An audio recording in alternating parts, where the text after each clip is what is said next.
सूर्यकोटि समप्रभ निर्विघ्नं कुरु मो देव सर्वकार्येषु सर्वदा। अर्थात जिनकी सूंड घुमावदार है, जिनका शरीर विशाल है, जो करोड़ों सूर्य के समान तेजस्वी हैं, वही भगवान मेरे सभी काम बिना विघ्न के, बिना बाधा के पूरे करने की कृपा करें।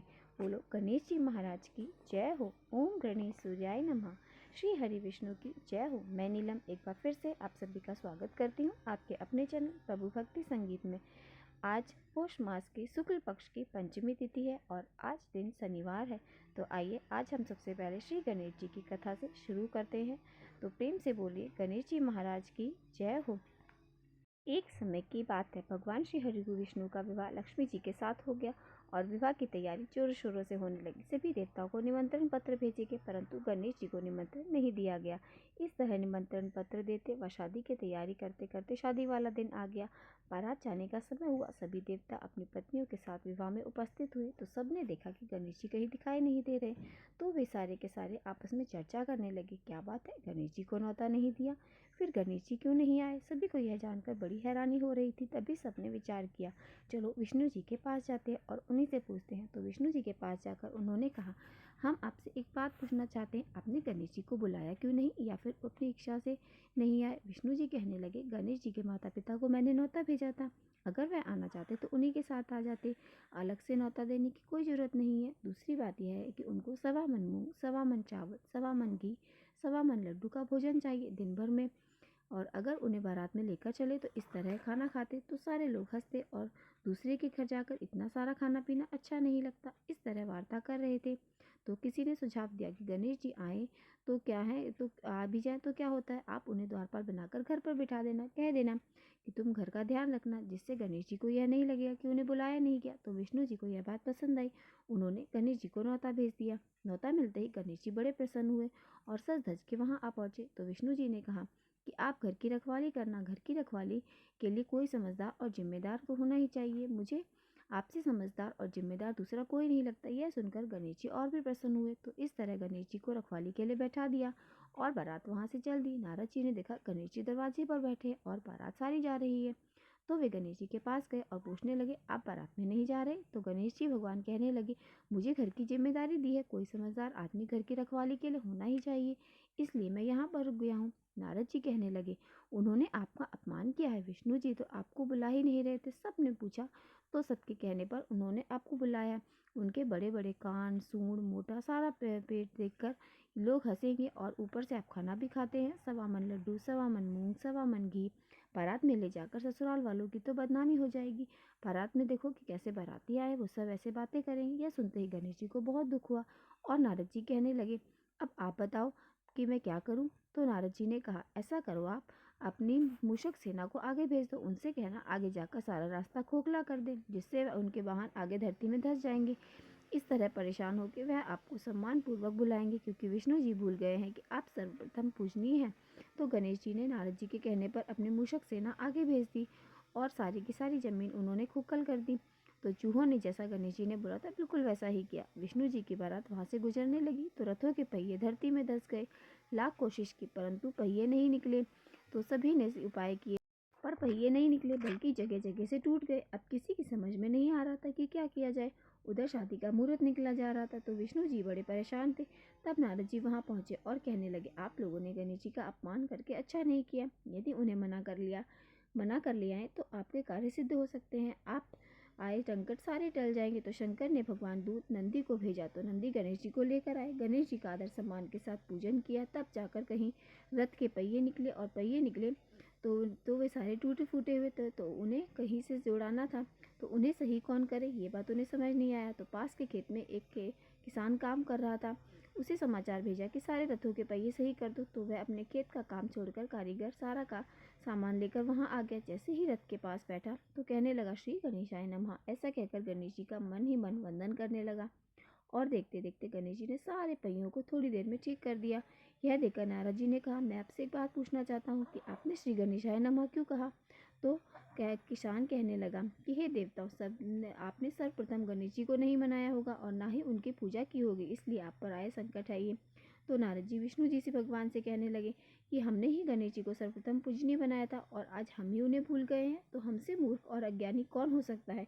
यह सुनते ही विष्णु भगवान गणेश जी से माफ़ी मांगने लगे और गणेश जी की पूजा करते हैं और फिर उसके बाद उनका ध्यान करते हैं। फिर सारे गणेश जी भगवान का मिलकर जयकारा लगाते हैं। तो यह सब देखकर गणेश जी बहुत प्रसन्न होते हैं और नारद जी भी गणेश जी की ओर देखकर मंद मंद मुस्कुराने लगते हैं और बारात आगे चल पड़ती है। फिर भगवान विष्णु और लक्ष्मी जी का विवाह बड़ी धूमधाम से संपन्न होकर सकुशल सारे घर लौट आते हैं।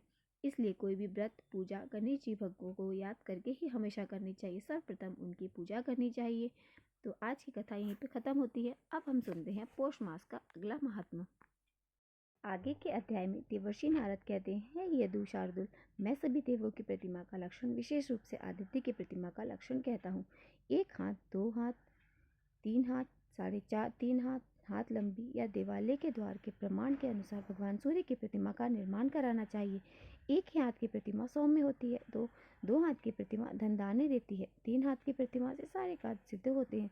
3.5 हाथ की लंबी प्रतिमा के साथ राष्ट्र में सुभिक्षम और आरोग्य की प्राप्ति होती है। प्रतिमा के अग्रभाग, मध्य भाग और मूल भाग में सौम्य होने पर उसको गांधर्व प्रतिमा कहते हैं। वह धनदाने प्रदान करती है। मंदिर का द्वार, उसका विस्तार जितना हो सके उसके 8वें अंश के समान ही प्रतिमा बनवानी चाहिए। भगवान सूर्य की प्रतिमा विशाल नेत्र, कमल के समान मुख, रक्त वर्ण विम के समान सुंदर ओठ, रत्न जट मुख से अलंकृत मस्तक, मणि कुंडल, कटक, अंगद, हार आदि अलंकारों से सुशोभित अवंग धारण किए हुए, हाथों में प्रफुल्लित कमल और स्वर्ण की माला लिए हुए अतिशय सुंदर, सभी शुभ लक्षणों से समन्वित बनानी चाहिए। इस प्रकार की प्रतिमा प्रजा का कल्याण करने वाली, आरोग्य प्रदायक तथा अभय प्रदान करने वाली होती है। हीन या कम अंग वाली प्रतिमा अनिष्ट कारक होती है। इसलिए प्रतिमा सीधी और सुडौल बनवानी चाहिए। ब्रह्मा जी की मूर्ति हाथ में कमंडल धारण किए हुए कमल आसन पर विराजमान तथा 4 मुख से संयुक्त बनवानी चाहिए। कार्तिकेय की प्रतिमा कुमार स्वरूप हाथ में शक्ति लिए अतिशय सुंदर बनवानी चाहिए। इनकी ध्वजा मयूर मंडित होनी चाहिए। देवराज इंद्र की प्रतिमा 4 दांतों से युक्त सफेद दांतों वाले रावत गज पर आरूढ़ और हाथ में वज्र धारण की बनवानी चाहिए। इस प्रकार सभी देवी देवताओं की प्रतिभा शुभ लक्षणों से युक्त और सुंदर बनवानी चाहिए। देवर्षि नारद आगे बोलते हैं, शाम भगवान सूर्य की इस प्रकार की प्रतिमा बनवाकर ईशान कोण में 4 तोरण, पल्लव, पुष्पमाला, पताका आदि से विभूषित कर फिर अधिवास के लिए मंडप का निर्माण करवाना चाहिए। काष्ठ की मूर्ति श्री विजय, बल, यश, आयु और धन प्रदान करती है। मिट्टी की प्रतिमा प्रजा का कल्याण करती है। मणिमय प्रतिमा कल्याण और सुभिक्षा प्रदान करती है। स्वर्ण की प्रतिमा पुष्टि, चांदी की मूर्ति कीर्ति, ताम्र की मूर्ति प्रजा वृद्धि तथा पाषाण प्रतिमा विपुल भूमि लाभ कराती है। लोहे, शीशे और रागे की मूर्ति अनिष्ट करने वाली होती है। इसलिए इन धातु की प्रतिमा सूर्य मंदिर के लिए कभी नहीं बनवानी चाहिए। सांब ने पूछा, हे नारद जी, भगवान सूर्य सर्व देवम कहे गए हैं, यह उनका सर्वदेव मैं तत्व क्या है, कैसा है, उसे भी कृपा कर बतलाइए। तो देवर्षि नारद कहने लगे, सांब तुमने बड़ी उत्तम बात पूछी, अब मैं यह सब भी बता रहा हूँ, इसे भी ध्यानपूर्वक सुनो। भगवान सूर्य देव मैं है और उनके नेत्रों में बुध और सोम, ललाट पर भगवान शिव, सिर में ब्रह्मा जी, कपाल में बृहस्पति, कंठ में एकादश रुद्र, दांतों में और नक्षत्र और ग्रहों का निवास है। ओठों में धर्म और अधर्म, जीवा में सर्वशास्त्र महादेवी सरस्वती विराजमान है। कड़ों में दिशाएं और विदिशाएं, तालु में और ब्रह्मा और देवराज इंद्र स्थित हैं। इसी प्रकार भूमध्य में 12 आदित्य, रोम कप में सभी ऋषिगण और पेट में समुद्र, हृदय में यक्ष, किन्नर, गंधर्व, पिशाच, दानव और राक्षसगण विराजमान है। भुजाओं में नदियां, कक्षों में वृक्ष, पीठ के मध्य में मेरु, दोनों स्तनों के बीच में मंगल और नाभि मंडल में धर्मराज का निवास है। कटी प्रदेश में पृथ्वी, आदि लिंग में सृष्टि, जानू में अश्विनी कुमार, उर्व में पर्वतों, खो के मध्य सातों पाताल, चरणों के बीच में वन और समुद्र सहित भूमंडल और दंतातरों में कालाग्राम रुद्र स्थित है। इस प्रकार भगवान सूर्य देव देवमयी और सभी देवताओं के आत्मा है। जैसे वायु से यह सारा संसार व्याप्त है, वैसे ही चराचर जगत इनसे परिवर्तक वायु भी भगवान सूर्य के प्रतीक अंगों में ही स्थित रहता है। ऐसे में भगवान सूर्य संपूर्ण प्राणियों पर अनुग्रह करने के लिए निरंतर तत्पर रहते हैं। तब देवर्षि नारद बोले, साम अब मैं अधिवास विधि कहता हूँ, सुनो। पवित्र भूमि को लीप कर 5 रंगों से चतुर रत्न सुंदर मंडल की रचना करे। पताका, ध्वज, तोरण, छत्र, पुष्पमाला आदि से उसे अलंकृत कर मंडल में कुशा बिछाएं और सूर्यदेव की मूर्ति की स्थापना करें। भगवान सूर्य का आवाहन कर उन्हें अर्घ दें। मधुपर्क तथा वस्त्र, यज्ञोपवीत आदि से पूजन करें और अव्यंग अर्पण करें। जिस प्रकार देवताओं को पवित्र अर्पण किया जाता है, वैसे ही हर वर्ष सावन मास में नवीन अव्यंग की रचना कर सूर्य नारायण को समर्पित करना चाहिए। इनका यह पवित्रक है। नवीन अव्यंग के समर्पण के समय ब्राह्मणों को भोजन कराएं। भगवान की प्रतिमा को सुगंधित द्रव्यों से उपलब्ध कर पुष्प माला अर्पित करें, धूप आदि दिखाएं। नमः शब्वाय इस मंत्र से भगवान की प्रतिमा को शैया के ऊपर शयन कराएं। संपूर्ण कामनाओं की पूर्ति के लिए इस प्रकार 5 दिन तक अथवा एक ही रात्रि प्रतिमा का अधिवास करें। देवालय के ईशान कोण में उत्तम स्थान के मध्य में कुशा बिछाकर वहां शुक्ल वस्त्रों से और सुसज्जित सैया रखें और फिर सिरहाना पूर्वक पूर्व की तरफ मुख रखा जाए और उसी सैया पर भगवान सूर्य की प्रतिमा को शयन कराएं। उनके दाहिने भाग में निगशुभा, वाम भाग में रागी और चरणों के पास दंडनायक तथा पिंगल को स्थापित करें। उस रात्रि में सूर्य नारायण के समीप जागरण करें। बंदी चरण से स्तुति, नृत्य, गीत आदि उत्सव कराएं। प्रभात होते ही ऋग्वेद के विधान से प्रतिमा का उद्बोधन करें और स्वस्ति विचवाचन पूर्वक भगवान की पूजा कर ब्राह्मण तथा भोजों को भविष्य पात्र भोजन कराएं और उन्हें दक्षिणा देकर प्रसन्न करें। अनंतर मंदिर के गर्भगृह में पिंका के ऊपर 7 अश्व से युक्त स्वर्ण का रथ स्थापित करें। सूर्य नारायण को अर्घ देकर मंगलवादियों के साथ जलधारा गिराएं। फिर उत्तम मुहूर्त और स्थिर लगन में प्रतिमा की स्थापना करें। प्रतिमा का मुख नीचे, ऊपर या अगल बगल तिरछा न हो बल्कि सीधा हो और एक सा रहे। भगवान सूर्य की प्रतिमा के दक्षिण भाग में, वाम भाग में क्रमश, निक भाग में और रागी की प्रतिमा स्थापित करें। फिर मोदक, पायस, कुशाल आदि से इंद्रादीप पालोम्बा और पूजन कर उन्हें बलि समर्पित करें। इसके बाद स्तुति हो और विविध उपचारों से सूर्य नारायण भगवान का पूजन करें। ब्राह्मणों और भोजकों को भोजन कराएं और उन्हें दान दक्षिणा दें। इस प्रकार भक्तों द्वारा भक्तिपूर्वक प्रतिमा की स्थापना किए जाने पर उनकी सभी प्रकार के कल्याण, मंगल और सुख समृद्धि की वृद्धि करती रहे और उसमें पूरे भगवान का नित्य सानिध्य रहता है। सूर्य की स्थापना करने वाला व्यक्ति मोक्ष प्राप्त करता है और उसे अगले 7 जन्मों तक आदि व्याधि भी नहीं सताती। 3 दिनों तक प्रतिष्ठा के उत्सवों में सम्मिलित रहने वाला व्यक्ति सूर्य लोक को जाता है और सूर्य नारायण की प्रतिमा की स्थापना करने से 10 अश्वमेध यज्ञ और 100 वाजपेयी यज्ञों का फल प्राप्त होता है। मंदिर की ईंट जब तक चूर्ण नहीं हो जाती तब तक मंदिर बनवाने वाला पुरुष स्वर्ण स्वग सुख भोगता है और सूर्य मंदिर के जीर्ण उद्वार का पुण्य इससे भी अधिक है। जो पुरुष मंदिर का निर्माण कराकर प्राणियों की सृष्टि, स्थिति और प्रलय के हेतु भूत सूर्य श्रेष्ठ भगवान सूर्य की प्रतिमा स्थापित करता है, वह संसार के सभी सुखों को भोगकर 100 कल्पों तक सूर्य लोक में निवास करता है। मंदिर में इतिहास पुराण का पाठ भी करना चाहिए। इस प्रकार अनेक देवताओं की प्रतिमा का शस्य आदि वास तथा उद्बोधन करें और शुभ मुहूर्त में उन प्रतिमाओं को यथास्थान पिंका पर स्थापित करके पूजन करना चाहिए। आज का अध्ययन समाप्त हुआ। इसके आगे का वृतांत आप सभी अगले अध्याय में सुनिए। अब सुनिए महर्षि दधीचि की कहानी। संसार में हर प्राणी अपने लिए जीते हैं और अपना भला चाहते हैं, लेकिन कुछ प्राणी, कुछ मनुष्य ऐसे होते हैं जो परोपकार करने के लिए अपने हितों का और अपने प्राणों का बलिदान देते हैं। हमारे देश में ऐसे बहुत सारे मनुष्य हुए, बहुत सारे नर और नारियां हुए जिन्होंने दूसरों की सहायता और भलाई के लिए अपने आप को संकट में डालकर अपने प्राणों का बलिदान देकर दूसरों पर उपकार किया है। ऐसे ही महान परोपकारी पुरुषों में महर्षि दधीचि का नाम है। बड़े आदर और सम्मान के साथ लिया जाता है। महर्षि दधीचि बहुत बड़े ज्ञानी थे। उनकी बुद्धिमानी, उनकी विद्वता की प्रसिद्धि देश विदेश के कोनों में फैली हुई थी। दूर दूर से विद्यार्थी उनके यहाँ विद्या अध्ययन के लिए आते। सज्जन और दयालु, बहुत उदार थे वो और सभी से बहुत प्रेम करते थे। महर्षि दधीचि का नाम सारणी से सीतापुर उत्तर प्रदेश के घने जंगलों के बीच में आश्रम बनाकर रहा करते थे और उन्हीं दिनों देवताओं और असुरों में युद्ध छिड़ गया। देवता धर्म का राज्य बनाने रखने का प्रयास कर रहे थे जिससे लोगों को भलाई और हित होता रहे, जबकि असुरों के कार्य और व्यवहार बिल्कुल भी ठीक नहीं थे। वे पाप आचारी थे और दुरात्मा थे। लोगों को तरह तरह से सताया करते थे। अपना प्रभुत्व स्थापित करने के लिए देवताओं से वे युद्ध कर रहे थे और देवताओं को इससे बड़ी चिंता हुई। देवताओं के हार जाने का अर्थ साम असुरों का राज स्थापित हो जाना। यह पूरी शक्ति से लड़ाई लड़ रहे थे। बहुत दिनों से युद्ध चल रहा था और देवताओं ने भी असुरों को हराने के बहुत प्रयास किए, किंतु वे सफल रहे। और जब हताश और निराश होकर देवतागण अपने देवराज इंद्र के पास गए और उनसे कहने लगे, राजन, हमें तो इस युद्ध में सफलता के कोई आसार नहीं दिखाई दे रहे, क्यों ना इस विषय में श्री ब्रह्मा जी से कोई उपाय पूछा जाए। देवराज इंद्र की सलाह मानकर ब्रह्मा जी के पास गए सभी लोग और देवराज इंद्र ने उन्हें इस चिंता से अवगत कराया और देवराज इंद्र की समस्या सुनकर ब्रह्मा जी कहने लगे, त्याग में इतनी शक्ति होती है कि उसके बल पर किसी भी असंभव कार्य को संभव बनाया जा सकता है। लेकिन दुख है, इस समय आप में से कोई भी इस मार्ग पर नहीं चल रहा। ब्रह्मा जी की बातें सुनकर देवराज इंद्र फिर से बोले और चिंता में पड़ गए और हाथ जोड़कर श्री ब्रह्मा जी से कहने लगे, हे प्रभु, फिर क्या होगा? श्रीमान, हे ब्रह्मा, क्या यह सृष्टि असुरों के हाथ चली जाएगी? अगर ऐसा हुआ तो बहुत अनर्थ हो जाएगा। ब्रह्मा जी देवराज इंद्र की समस्या और चिंता को देखकर ब्रह्मा जी कहने लगे, देवराज, आप निराश मत हो। असुरों पर विजय पाने का एक उपाय है। यदि आप प्रयास करें तो निश्चय ही देवताओं की जीत होगी। तब देवराज इंद्र ने प्रसन्न होकर ब्रह्मा जी से पूछा, ब्रह्मा जी, शीघ्र ही उपाय बताइए, हम हर संभव प्रयास करेंगे।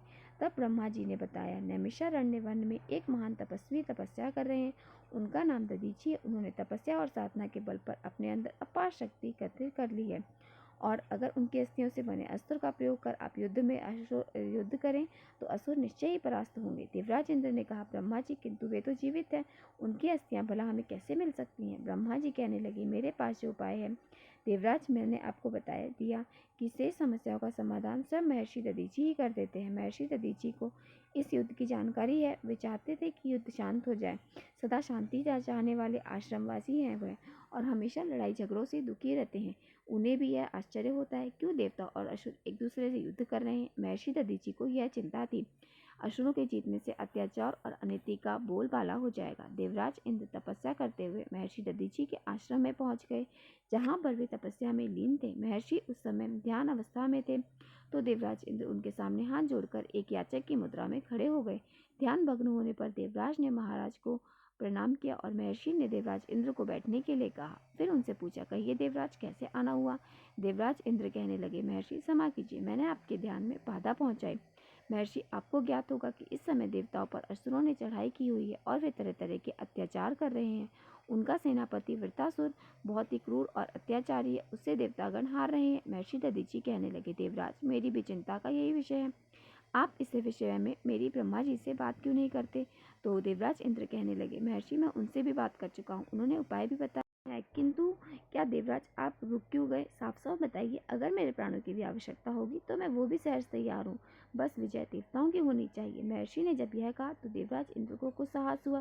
साहस बटोरकर वे हाथ जोड़कर महर्षि से कहने लगे, महर्षि, ब्रह्मा जी ने बताया आपकी अस्थियों से अस्त्र बनाया जाए तो वह वृक्ष के समान होगा, और वृतासुर को मारने हेतु भी वज्रास्त्र की आवश्यकता है। देवता की रक्षा कीजिए। देवराज की बात सुनकर महर्षि दधीची का चेहरा कांतिमय हो उठा और उन्होंने सोचा, मैं धन्य हो गया जो मेरा जीवन शरीर भले ही कार्य के लिए प्रयोग में ना आया हो, पर यह अब मेरा अस्थियां उसके काम में आएंगी सोचकर उनका रोम रोम खिल उठा। बड़ी प्रसन्नता के साथ महर्षि दधीची बोले, देवराज, आपकी इच्छा अवश्य पूरी होगी। मेरे लिए इससे ज्यादा गौरव की बात भला और क्या हो सकती है? आप निश्चय ही मेरी अस्थियों से ब्रज बनवाए और असुरों का विनाश कर चारों ओर सुख शांति की स्थापना करें। तब दधीची ने भय और चिंता से मुक्त होकर अपने नेत्र बंद कर लिए। उन्होंने योग बल से अपने प्राणों को अपने शरीर से अलग कर दिया। उनका शरीर निर्जीव हो गया। तब देवराज इंद्र बड़े आदर से उनके मृत शरीर को लेकर प्रणाम कर वे अपने साथ ले आए। महर्षि की अस्थियों से ब्रज बना। जिस प्रकार से वृतासुर माना गया और असुर पराजित हुए और देवताओं की इस युद्ध में जीत हुई, महर्षि दधीची को इस महान त्याग के लिए आज भी हम सब बहुत बड़ी श्रद्धा से याद करते हैं। और नैमिषारण्य में तो हर वर्ष फागुन महीने में उनके स्मृति में याद में उनके एक विशाल मेले का आयोजन भी होता है, और यह मेला महर्षि के त्याग और मानव सेवा के भावों की याद भी दिलाता है। नारायण नारायण। आज का अध्याय यहीं पर समाप्त होता है। इसके आगे का वृतांत आप सभी अगले वीडियो में जरूर सुनिए। और अगर आज का वीडियो पसंद आया हो तो वीडियो को लाइक और मेरे साथ जुड़े रहने के लिए चैनल को सब्सक्राइब अवश्य कर लीजिए। तो मिलते हैं आपसे अगली वीडियो में। ओम घृणी सूर्याय नमः। श्री हरि विष्णु की जय हो।